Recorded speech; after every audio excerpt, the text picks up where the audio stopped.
¿Cómo les va? Muy buenas noches. Bienvenidos a El Día D, aquí en el canal de la Universidad Nacional de Mar del Plata, donde jueves tras jueves vamos analizando algunas de las cuestiones que se puede analizar. Últimamente está complicado ante tanta incertidumbre. Pero antes de comenzar, presentemos nuestros auspiciantes.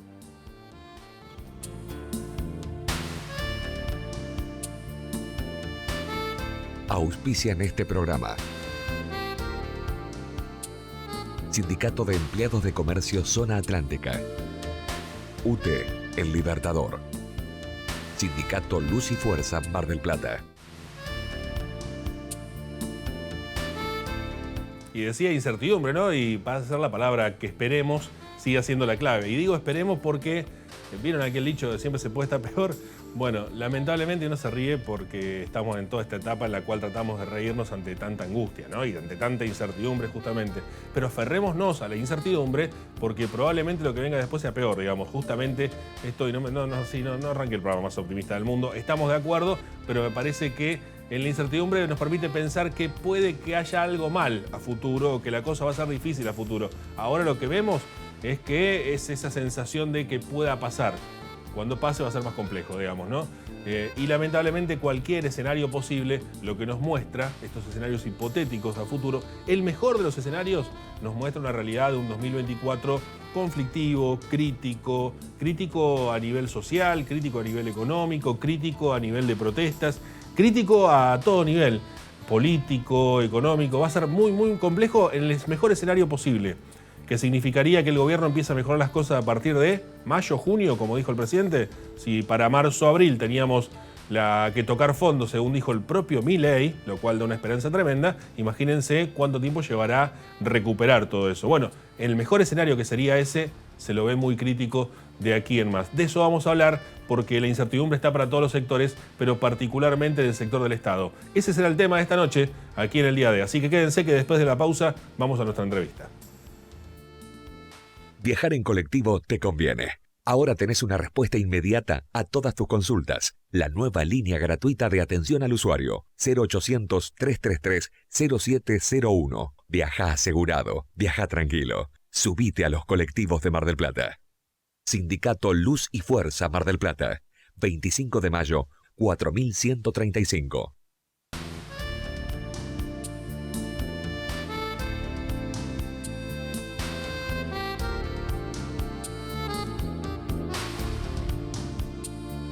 Decíamos que en un mar de incertidumbres, decíamos recién al comienzo, en un mar de problemas que se fueron presentando y de cuestiones que algunos justifican con será mejor después, estamos haciendo el esfuerzo ahora, y otros justifican con la cuestión de no se aguanta más ya hace tiempo.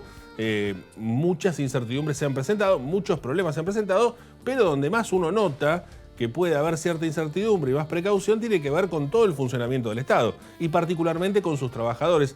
Aquí en nuestra zona, en gran parte de lo que tiene que ver con las dependencias del Estado, ustedes saben, tiene relación con la Asociación de Trabajadores del Estado, principalmente sectores provinciales y demás, pero también con la CTA, digamos, donde incluye esa CTA a muchos docentes, por ejemplo, ¿no? Dentro de este marco. Para no puntualizar y no ir muy de lleno, vamos a hablar de la situación de los trabajadores estatales y por eso tenemos el gusto de saludar al secretario adjunto de ATE, también integrante de la CTA, Ezequiel Navarro. Ezequiel, ¿cómo estás? Gracias por atendernos.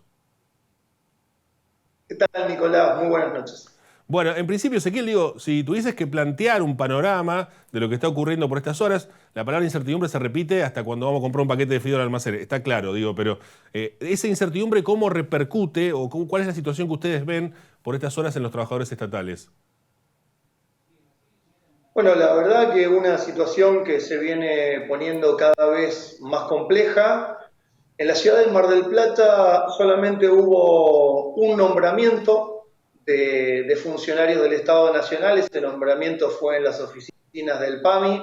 En la ciudad de Mar del Plata tenemos casi todos los organismos y las dependencias nacionales en las cuales hoy no hay ninguna autoridad. Esto obviamente que es una situación preocupante. Venimos con un conflicto en el IMIDEP de hace varias semanas, donde no tenemos a quién presentarle una nota para que gestione el pago del salario de 53 trabajadores que están cumpliendo sus funciones y que este mes no han cobrado. Así podríamos enumerar muchos sectores de trabajo donde no hay ninguna autoridad y hoy esos sectores están funcionando pura y exclusivamente por los trabajadores y trabajadoras que están cumpliendo su función. Eso como primer punto. Después, la preocupación de los trabajadores y trabajadoras que lamentablemente se han renovado los contratos solamente por 3 meses, no por un año, con lo cual en el mes de marzo creemos nosotros que nos vamos a encontrar en una situación muy compleja y esta palabra que vos mencionabas al inicio, incertidumbre, es lo que predomina en cada uno de los sectores. Si a eso le agregamos las medidas económicas que ha tomado el gobierno, que le pegan a todos los trabajadores asalariados en mayor o en menor medida, pero nos hemos encontrado con un salario real, con un poder de compra, un poder adquisitivo, el 45% menor a lo que teníamos en el mes de diciembre. Entonces, la situación se empieza a poner cada vez más compleja. Esta semana, en el día de hoy, una entidad que nuclea trabajadores de la salud privada ha realizado un paro. La semana que viene, el día lunes, nosotros vamos a estar realizando un paro. La CETERA va en ese camino. Los docentes universitarios y los no docentes recibieron una propuesta salarial del 6%. Nosotros recibimos una propuesta del 12%, con salarios que vienen golpeados, como mencionábamos recién. Así que el conflicto va a crecer y el gobierno, evidentemente, al día de hoy no ha tomado ninguna medida que beneficie a este tipo de sectores o los sectores más vulnerables de nuestra sociedad. Han planteado un mínimo móvil de 180.000 pesos en una reunión que se suspendió, que el gobierno literalmente desconectó a las centrales sindicales sin escuchar el pedido. Bueno, todo esto hace que la situación sea cada vez más compleja. También entendemos que respuesta de forma organizada que se dio el 24 con ese paro fue un dato político que el gobierno acusó al golpe, que no lo pudo disimular, porque la verdad lo del 24, si tomamos la ciudad de Mar del Plata, acá hubo una movilización histórica, alrededor de 50.000 trabajadores y trabajadoras, un 24 de enero al mediodía con 32 grados, creemos que es un dato a tener en cuenta. Bueno, luego de eso, la caída de esta ley ómnibus, que no tenía, insistimos, una medida que beneficiara a los trabajadores y trabajadoras, y no tenía ninguna medida que fuera contra la casta, como fue la muletilla de campaña del presidente Milei, que este ajuste feroz que iba a poner en marcha lo iban a pagar los políticos. Bueno, por si no sabe, le avisamos que los que salieron terceros, que eran la casta, los tiene cogobernando con él, y que contra la casta política, la casta empresarial, no ha tomado ninguna medida en su contra. En un rato, si te parece, Ezequiel, discutimos sobre este tema, porque me parece que es interesante también hacer un planteo sobre la cuestión sindical, la cuestión del trabajo que hacen ustedes y demás, pero en pos de la confianza y del siempre saber la honestidad de tu parte y de nuestra parte también, muchos años que nos conocemos, que hemos dialogado en distintas circunstancias, así que me parece que va a ser sano también poder dialogar un poco de eso, dialogarlo. Después veremos en qué punto podemos encontrar una coincidencia o no, pero digo, en un ratito. Primero quiero preguntar, porque hay cosas que contaste que son realmente preocupantes en un marco de incertidumbre general, como bien decías, digamos, o como bien describías, punto por punto. Lo primero, voy a empezar por el orden que leíste vos cronológicamente. Esto de que no haya designados funcionarios, y vamos a esto, se achicó por la casta, diría alguien por ahí, rabioso, mileísta, diría, menos mal que no hay funcionarios. Ahora, ¿qué implica que no haya un funcionario? Digo, porque no implica solamente pagar un sueldo, implica también alguien que firme cosas importantes, ¿no? Te pongo 2 ejemplos concretos y uno es, la verdad que nosotros no lo podíamos creer y fue en el INIDEP. En el cambio de gobierno, uno de los barcos de investigación que tiene el INIDEP estaba en una campaña, en medio de esa campaña quedó en un lugar a hacer una reparación. El barco y los integrantes que estaban dentro del barco no podían volver no podían volver en tiempo y forma porque no había un director en el INIDEP que firmara determinadas cuestiones administrativas para que volviera. Y desde el lugar donde estaban haciendo la reparación no tenían autorización para que ese barco pudiera salir si no estaba la documentación correspondiente. Bueno, este ejemplo, este es quizá el más grosero. Se habían quedado sin comida y no se les podía, desde acá, desde el INIDEP de la ciudad de Mar del Plata. Bueno, al día de hoy no tenemos director en el INIDEP. En el día de hoy el cargo de delegado regional, que es un cargo muy importante, no está cubierto. Bueno, puede ser designaciones políticas, hay cuestiones operativas que tienen que ver con la firma de los directivos que son necesarias. Entonces, hoy la mayoría de los organismos están en piloto automático y donde surja algún inconveniente como este que mencionábamos, bueno, tenemos un inconveniente. El día sábado estuvimos realizando una jornada en el espacio de Unzué, espacio al que no se ha destinado presupuesto para esta temporada, ya que todo lo que se está llevando adelante tiene que ver pura y exclusivamente por la voluntad de los trabajadores y trabajadoras. Nos contaban que en la caja chica cuentan con 30.000 pesos y tienen que cortar el pasto. No les alcanza para la nafta y el aceite que llevan las máquinas para cortar el pasto, para poner un lugar tan lindo que costó tanto tiempo ponerlo en valor, y es un espacio para la familia. Bueno, para ese espacio, esta temporada no se envió ningún tipo de presupuesto. Cuando en otro momento, bueno, llegaron a tocar, había muchas actividades, hasta tocaron bandas importantes como Bersuit Vergarabat, por poner un ejemplo. Bueno, estas cosas nos están pasando en los organismos estatales.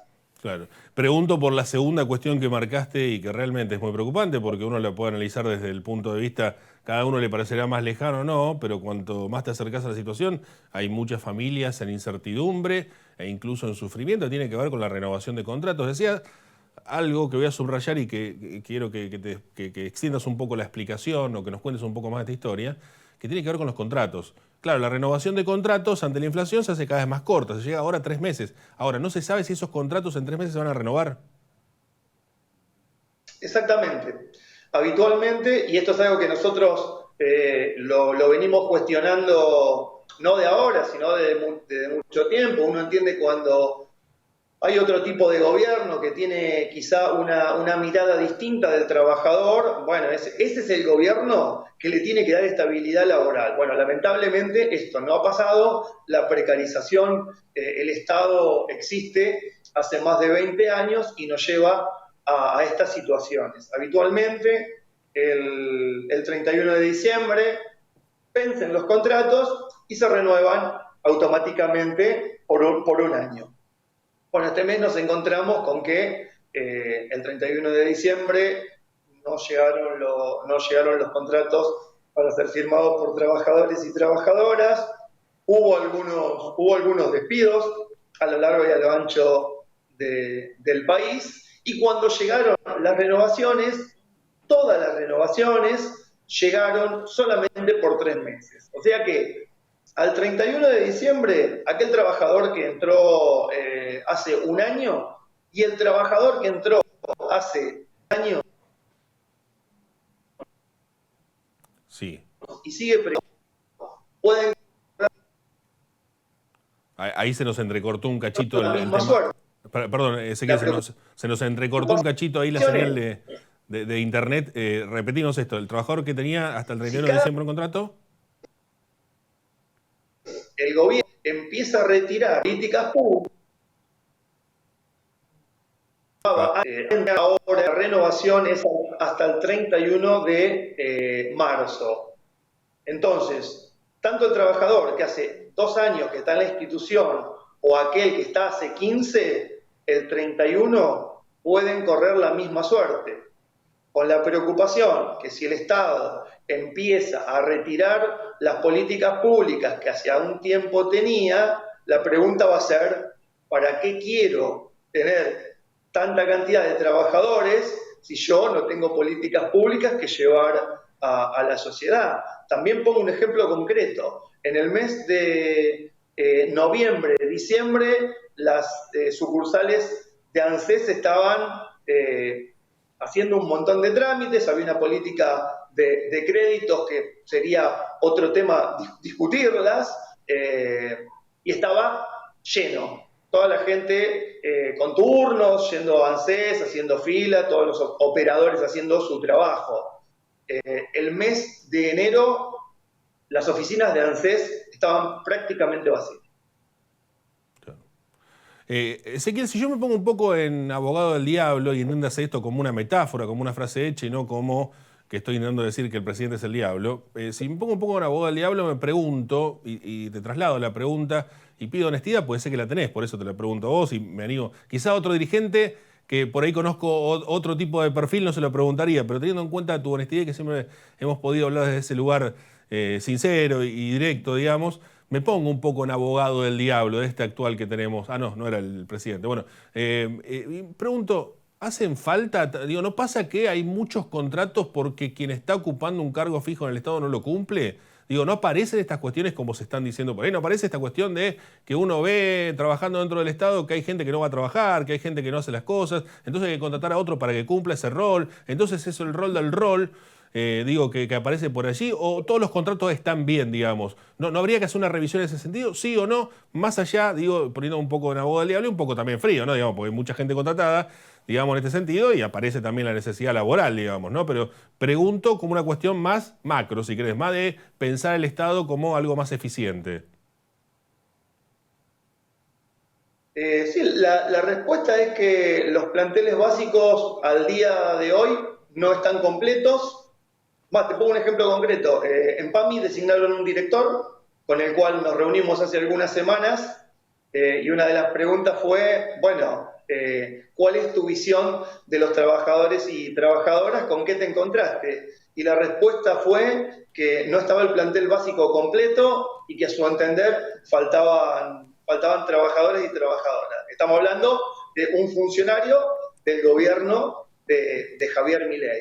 Creo que hay un mito en esto también. Nosotros, por supuesto, que no tenemos ningún inconveniente con la revisión de contratos. También puedo poner el ejemplo del INIDEP. Hubo 26 trabajadores que ingresaron en el 2023 y según el DNU, estos trabajadores tenían que quedar afuera. Bueno, vino un funcionario del Ministerio de Agricultura, Ganadería y Pesca, que por suerte había trabajado en un organismo estatal en el sur y conocía del tema. Bueno, tuvimos una reunión muy breve donde al día siguiente se firmó la renovación del contrato de estos 26 trabajadores y trabajadoras. La verdad, también podemos hablar de lo salarial, porque a veces quizás resulta engañoso. Hoy, ser trabajador del Estado no te garantiza tener un salario que te satisfaga las necesidades básicas. Hoy hablamos de trabajadores estatales con salarios promedio de 200.000 pesos. Con lo cual, bueno, creo que hay que desmitificar esta cuestión y desde ya nosotros nunca hemos tenido inconveniente en la revisión de contratos y también creemos que el Estado en algunos lugares debería ser más eficiente. Ahora, la verdad que tenemos que pensar en un Estado distinto. El presidente dice que el Estado es una organización criminal, no sé si puntualmente utiliza estos términos o habla de una asociación ilícita. Bueno, él la comanda, porque es el presidente. Entonces, la verdad que si el discurso sigue siendo y si profundiza estas cuestiones, bueno, vamos a un escenario muy complejo. Buscando también, digo, porque por ahí uno dice un salario promedio de 500.000 pesos y hay mucha gente del otro lado diciendo que entre dos juntan eso, pero bueno, pero estamos defendiendo la situación de los trabajadores del Estado, y lo cual el Estado debería ser el ejemplo en torno a los derechos laborales y demás. Así que, digo, saquemos esa parte de ahí. Ezequiel es referente de los trabajadores del Estado y está defendiendo a sus trabajadores, lo cual está muy bien. Dicho esto, pregunto también, porque ahí aparece otra cuestión. Sí. Perdón, Nicolás, 300.000 pesos. Entendí, no 500.000. Ojalá fuera 500. Claro, por eso. Ojalá fuera 500. Digo, Ezequiel, en ese marco, aparece otra cuestión que tiene que ver con justamente lo salarial o lo que ganan esos contratos. Digo, una cosa es que renueven los contratos, que ya es dificultoso por lo que estábamos hablando. Ahora, aparece otra cuestión. ¿A cuánto se renuevan esos contratos? Con una inflación del 200 y pico % anual, con una devaluación monstruosa. Digo, pues si te renuevan un contrato del 50%, por más que sea cada 6 meses, estás totalmente fuera. El próximo contrato ya no lo puedes aceptar. Sí, claramente esto es lo que está pasando y va a seguir pasando. Ahora, también en este contexto de falta de trabajo y de políticas que van a profundizar la falta de trabajo, bueno, cualquiera va a aferrarse a este salario que hablábamos nosotros, que el promedio son 300.000 pesos en la mayoría de los sectores. Hay alguna que otra excepción, pero el promedio salarial de un estatal nacional hoy, lamentablemente, es ese. Está bien. Ezequiel, digo, en este marco, ¿cómo sigue la cosa? Porque también aparece una cuestión que es grave, digo, que estamos planteando, que estamos viendo, que estás contando y que estamos describiendo casi puntualmente, te diría, caso por caso, digo, ¿qué es lo que se piensa hacer? Porque el escenario ya está planteado, digamos, la cosa va a ir para ese lado. Y también hay que entenderlo desde el lugar que se votó eso, ¿no? Hay un acompañamiento. Hoy uno agarra cualquier encuesta, las que han llegado últimamente, de hasta los que más defendían el gobierno anterior, y en todas aparece con que están respaldando las medidas. Todavía está esa cuestión casi mesiánica de esperemos que llegue el Mesías o que esperemos que llegue el buen tiempo, digamos, tanto que se ha mezclado la religión en los últimos tiempos entre el judaísmo y el Papa, ¿no? Digo, está todavía esa sensación de mesiánica de la salvación vendrá después del sufrimiento, digo, todavía sigue estando y todavía la responsabilidad se la sigue echando al gobierno anterior. Es decir, el 200 y pico % en las encuestas, en todas, sigue siendo factura que se paga en el gobierno anterior. Perdón, en mi caso yo también pienso lo mismo. Para mí la culpa es del gobierno anterior. Digo, mientras tanto estuvieron 4 años callados la boca los sindicatos. Pero digo, más allá de eso, digo, pasa que la sociedad en su conjunto, para no hablar de lo personal, me hago cargo de lo mío nada más, pero digo, para no hablar de lo personal en su conjunto, está pensando esto. ¿Cuál es el plan de lucha? Porque también debe ser contraproducente o debe ser por lo menos una discusión que deben tener ustedes internamente, es decir, ¿salimos a protestar ahora para que nos insulten una gran mayoría también, teniendo en cuenta que están de acuerdo con esto? Bueno, primero, no todos los sindicatos estuvimos callados durante 4 años, que cuando un gobierno con el cual uno tiene un diálogo distinto, quizás las medidas de fuerza en algunos casos bajan. Hay otros que sí estuvieron, no 4 años, 20 años que están callados y van a seguir callados. Acá no hay discusión de que Javier Milei ganó las elecciones en una segunda vuelta. Javier Milei le preguntaron en una entrevista en un canal bastante cercano a él si creía en la democracia y no pudo responder esa pregunta. Para nosotros que creemos y defendemos la democracia es una preocupación. Después a través de DNU y Omnibus reflejan un poco cuál es su pensamiento. El día 24 de enero, en el marco del paro general, no había solamente trabajadores de las organizaciones sindicales, trabajadoras muy sueltas, por lo menos yo no creo que nadie vote para estar peor. A Javier Milei la gente lo votó pensando en que iba a estar mejor. Párrafo aparte, programa aparte para hablar de los errores que cometió el gobierno anterior, que hicieron posible la llegada de Javier Milei a la presidencia de la nación. Un presidente que ha salido de viaje, ha cometido errores políticos, estratégicos, en una de de sus salidas, nadie niega que ganó, cómo ganó. Ahora, de ahí a querer gobernar de esta forma, con esto de DNU, con esta ley que, bueno, finalmente se le cayó, yo no sé si todos los votantes o los votantes de menores recursos o los votantes de la clase media que hoy están viendo cómo se le transforma a uno de los aumentos de precios en contra, porque nuestros no han aumentado en función de Ahí se nos entrecorta un poquito, pero es claro lo que estás diciendo, Ezequiel, ¿no? Con respecto a si están todos aquellos que votaron a Milei de acuerdo con lo que están viviendo hoy por hoy, en una realidad que es bastante compleja, la venimos describiendo, venís haciendo un repaso claramente con respecto a todo lo que está ocurriendo por estas horas. No sé si seguís por ahí, Ezequiel. La inflación ni de los aumentos de precios. Entonces yo entiendo que votaron a Milei y Milei diciendo que iba a echar a los trabajadores porque el Estado no para nada y al Estado claro, bueno, justo hay que darlo, hagan lo que les parece a Argentina. Seguro. Ezequiel, perdón la interrupción, pero se va entrecortando un cachito ahí y la última parte, si bien está claro cuál es el mensaje que estás dando, se nos ha entrecortado y por eso interrumpo y además nos queda muy poco tiempo.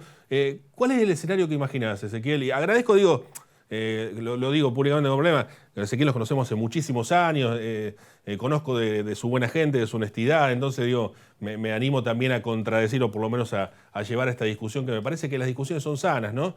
Está muy, no sé, yo por ejemplo discutimos la quita de subsidio al transporte, yo estoy de acuerdo, es una locura porque hay que transportarse. Ahora, nadie critica que el Consejo Deliberante no hace nada en Mar del Plata y no sale la protesta mientras le aumentan a 1.000 pesos el boleto colectivo. Le dan la facultad al intendente que siga haciendo lo suyo.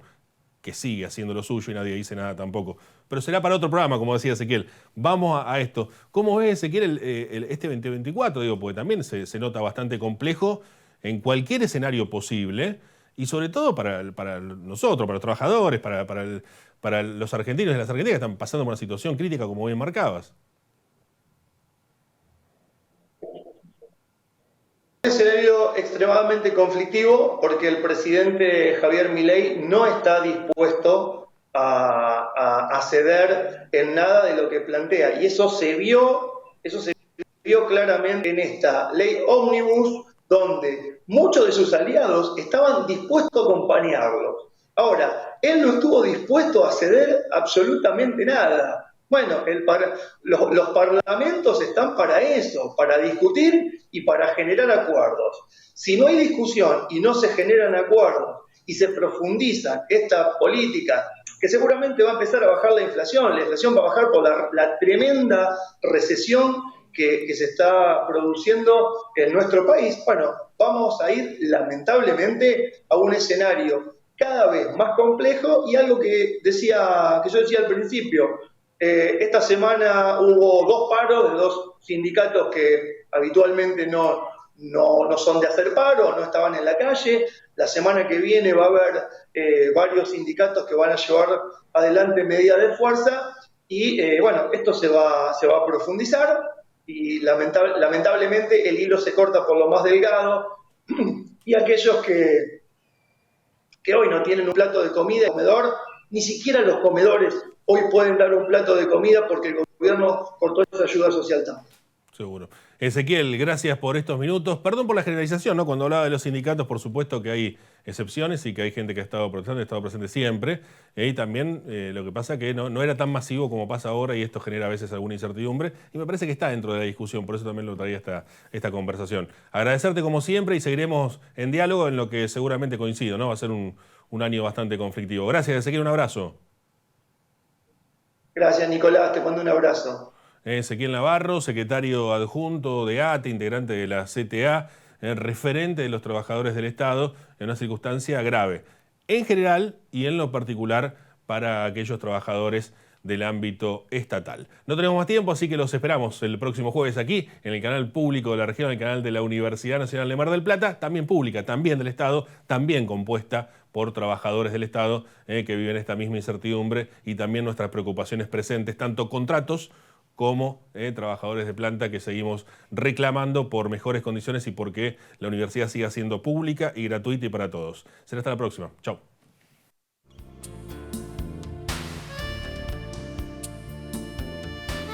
Auspiciaron este programa. Sindicato de Empleados de Comercio Zona Atlántica. UTE, El Libertador. Sindicato Luz y Fuerza Mar del Plata.